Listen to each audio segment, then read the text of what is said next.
আমি আজকে যে বিষয়ে কথা বলবো বিষয়টা হলো এইচআর অডিট।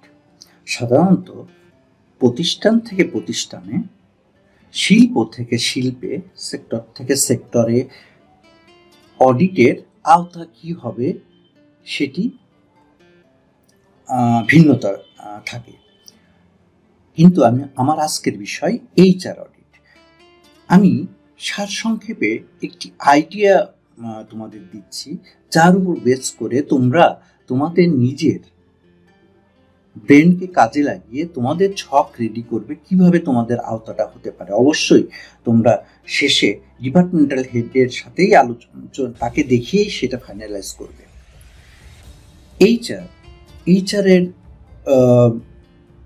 অডিট, এইচআর অডিটের তুমি যদি শুধুমাত্র পার্সোনাল ফাইল চেক, সব ডকুমেন্ট আছে কি না এটা চেক করো, তুমি যদি ম্যাটারনিটি কে কত যাচ্ছে, তার পেমেন্ট কত হচ্ছে, যে শ্রমিক বাইরে যাচ্ছে তার বিল কত হচ্ছে, এগুলো কাজে তুমি যদি একটি সিনিয়র পজিশনে থেকে এই কাজটি করো, তাহলে তোমার মিনিট কস্টটা অবশ্যই জাস্টিফাইড হবে না। এটা পরের কথা। কিন্তু এইচআর অডিটের আওতাটা কিভাবে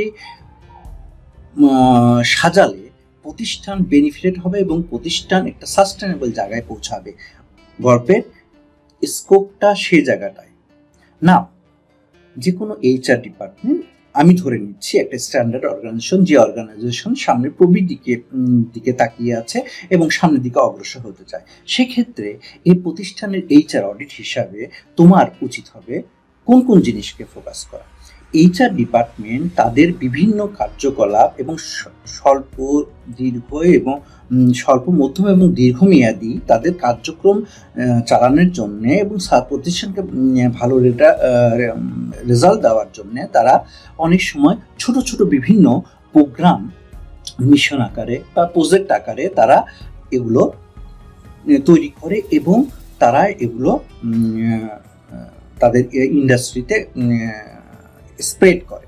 কিন্তু সবচেয়ে দুর্ভাগ্যজনক ব্যাপার হলো সবগুলোর এসওপি থাকলেও, চেকলিস্ট থাকলেও এটা গদবাঁধা অনেকে টিক চিহ্ন দেয়।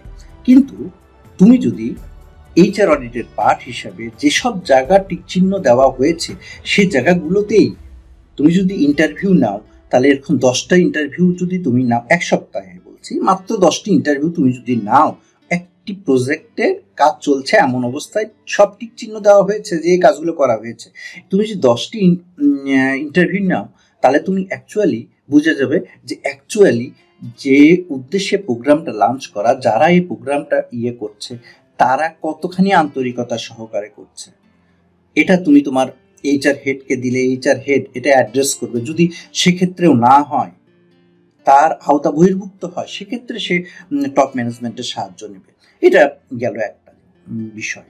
দ্বিতীয় যে বিষয়, যেহেতু ব্যবসা পরিচালনা করতে বিভিন্ন রেগুলেটরি বডির সাথে তোমার আমাদের অনেকগুলো কাজ থাকে এবং সেই রিলেটেড ব্যক্তিগুলোও বিভিন্ন ডিপার্টমেন্টে আছে, তারা যদি তাদের কাজ ঠিক টাইমে না করে এবং যদি ধরে নিই যে তোমার প্রতিষ্ঠান অটোমেটেড না, কারণ সব প্রতিষ্ঠান অটোমেটেড এমনভাবে হয়নি যে এগুলো সব না হলে পরেই টপ ম্যানেজমেন্টের কাছে ট্রিগার হবে, তারা দেখতে পাবে কোন কাজটি হচ্ছে কি হচ্ছে না।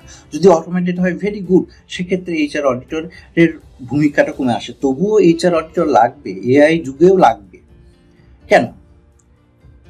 একটু সাপ্লাই চেইন ম্যানেজমেন্ট ডিপার্টমেন্টে বা ধরে নাও সেলস এবং মার্কেটিংয়ে বা এসব জায়গাতে, ফিনান্স অ্যান্ড অডিটে বা এসব যে কোনো জায়গায় যে কাজগুলো, যে প্রজেক্টগুলো লঞ্চ করা হয়েছে, সে প্রজেক্টগুলো লঞ্চ করতে যেয়ে দেখা যাচ্ছে যে যেভাবে, যে উদ্দেশ্যে, যে নিয়তে এই প্রজেক্টটি লঞ্চের জন্য ইনস্ট্রাকশন দেওয়া হয়েছে, এসওপি দেওয়া হয়েছে, তার 2টি ফলো করা হচ্ছে, 3 নাম্বারটি ফলো করা হচ্ছে না। তার পরিপ্রেক্ষিতে এটা সুদূরপ্রসারীভাবে এটা কাজ করবে না।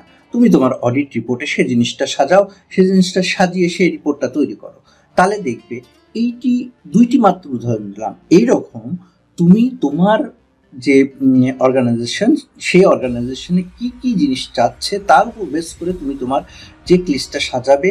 সেটা 7 দিনে এক এক জায়গায় আজকে এই 7 দিনে এই বিভাগ, ওই 7 দিনে ওই বিভাগ, ওই 7 দিনে ওই বিভাগ, ওই 7 দিনে ওই বিভাগের বিভিন্ন বিভাগের যে যে প্রজেক্ট রানিং আছে সে প্রজেক্টগুলো যখন তুমি এক এক করে অডিট করা শুরু করবে, তাদের ভিতরেও একটা আত্মসচেতনতা গ্রো হবে এবং এই জিনিস আসবে। এদিক থেকে তোমার ডিপার্টমেন্টাল হেড যখন টপ ম্যানেজমেন্টের মাধ্যমে কথা বলে এই জায়গাটা ফোকাস করবে, তখন যেটুকু জায়গায় লুপ ফলস ছিল সেই লুপ ফলসগুলো আস্তে আস্তে ঠিক হবে এবং এটি একটি সাকসেসফুল অবস্থায় পরিণত হবে। আমি এই যাত্রায় শুধুমাত্র 2টি পয়েন্টের উপর আলোকপাত করলাম, কিন্তু এই জাতীয় অনেক পয়েন্ট আছে যেগুলো দেখার জন্য তোমরা সাথে থাকো। সামনের দিনগুলোতে এই পয়েন্টগুলো নিয়ে বিস্তারিত আলোচনা হবে। কোনো ক্ষেত্রে একটি এক্সাম্পল হিসাবে তোমাদের একটি অ্যাটাচমেন্টও দিয়ে দিতে পারি, যার উপর বেস করে তোমরা তোমাদের ব্রেন স্টর্মিং করতে পারো। ধন্যবাদ, সাথে থেকো।